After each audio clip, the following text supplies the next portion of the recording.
అందరికీ నమస్కారం।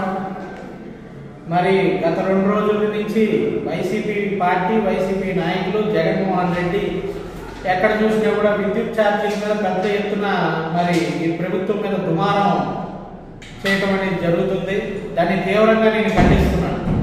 తెలుగుదేశం పార్టీ అలాగే కూటమి ప్రభుత్వం చంద్రబాబు నాయుడు గారి నాయకత్వంలో అధికారంలోకి వచ్చినప్పటి నుంచి మరి రాష్ట్రంలో ప్రజల యొక్క బాగోగులు చూసుకుంటూ రాష్ట్ర అభివృద్ధి చూసుకుంటూ ప్రజల యొక్క అభివృద్ధి చూసుకుంటూ ముందుకు వెళ్తున్న ప్రభుత్వం మరి చంద్రబాబు నాయుడు గారిని కూటమి ప్రభుత్వం అని చెప్పి తెలియజేసుకుంటున్నా।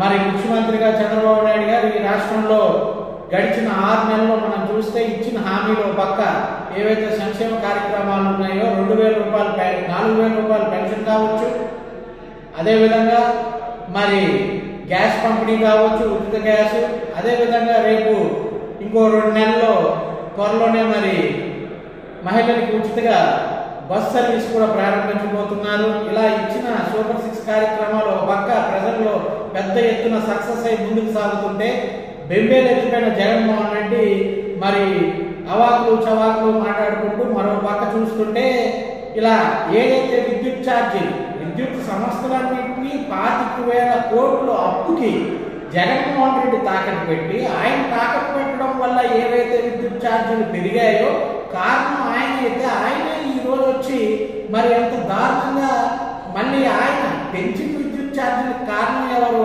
ఆయన।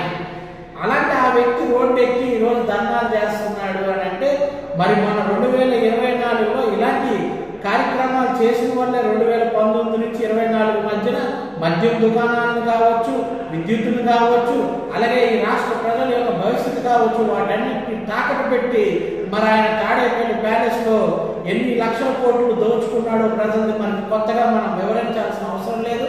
ఇలాంటి నాయకులు ఈ రోజు రోడ్డు ఎక్కడం అనేది ప్రజలు ఎక్కడ కూడా హర్షించట్లేదు। ప్రజలు కూడా ఈసారి అవకాశం దొరికినప్పుడు మొన్నైతే పడకుండానే ఇచ్చారు కానీ ఈసారి అది కూడా ఉండదు। వైసీపీ పార్టీని ఎప్పుడు భూస్థాపితం చేయాలా అని ప్రజలందరూ ఎదురు చూస్తున్నారని చెప్పి ఈ రోజు మనం మీకు తెలియజేసుకుంటూ మరొకసారి ఏదైతే విద్యుత్ ఛార్జీల మీద ఈ పనికిమాలిన ప్రచారం ఈ జగన్మోహన్ రెడ్డి అని బ్యాక్ చేస్తున్నారో దాన్ని తీవ్రంగా ఖండిస్తున్నానని చెప్పి తెలియజేసుకుంటూ మీ అందరి దగ్గర నుంచి సెలవు తీసుకుంటాను।